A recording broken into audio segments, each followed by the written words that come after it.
Bismillahirrohmanirrohim. Boylik egasini topadi. Basralik bir savdogar Chin, Xitoy mamlakati tomon safarga tayyorgarlik ko'rayotganida bir qariya uning kemasiga yaqinlashib, iltimos qilib qoldi. Ey hoji, huzuringizga bir xizmat bilan keldim.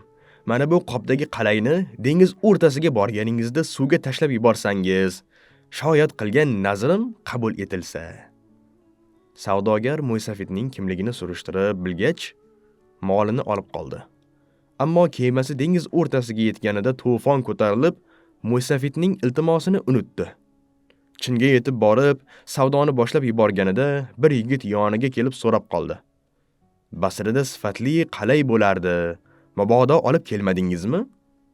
Shunda savdogar Mo'ysafid bergan omonatni eslab qoldi va endi buni sotib, puliga mol xarid qilib egasiga topshirganim ma'qul ko'rinadi degan qarorda qalay solingan qopni yigitga sotdi. Basraga qaytgan savdogar Mo'ysafid yashagan mahallaga bordi. Bilsaki, u vafot etibdi. Odamlar hikoyasiga qaraganda Mo'ysafidning ukasidan qolgan yolg'iz bir jiyani bo'lgan ekan. Ammo qariya uni sira chiqishtirmas ekan. Sen o'limimni kutib yuribsan deb shubhalanaverar ekan.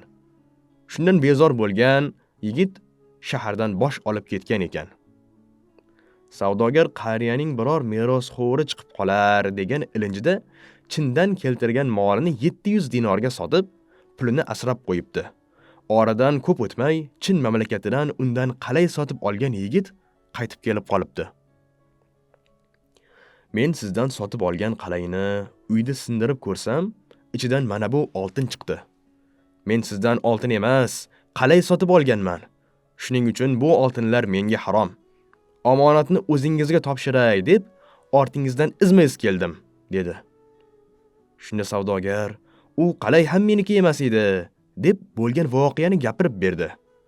Hammasini tushungan yigit kulib izoh berdi. O'sha Mo'ysafid mening yolg'iz amakim edilar. Boylikni suvga g'arq qilishidan maqsadlari meni merosdan mahrum qilish edi. Ammo Alloh menga nasib qilgan ekan, turli vosita va sabablar orqali menga yetkazdi. Yigitning chindan ham Mo'ysafidning jiyani ekani tasdiqlangach, savdogar unga 700 dinorni ham berib, sen haromdan parhez qilding, Alloh senga halol boylik ato qildi, dedi. Vassalomu alaykum va rahmatullohi va barakatuh.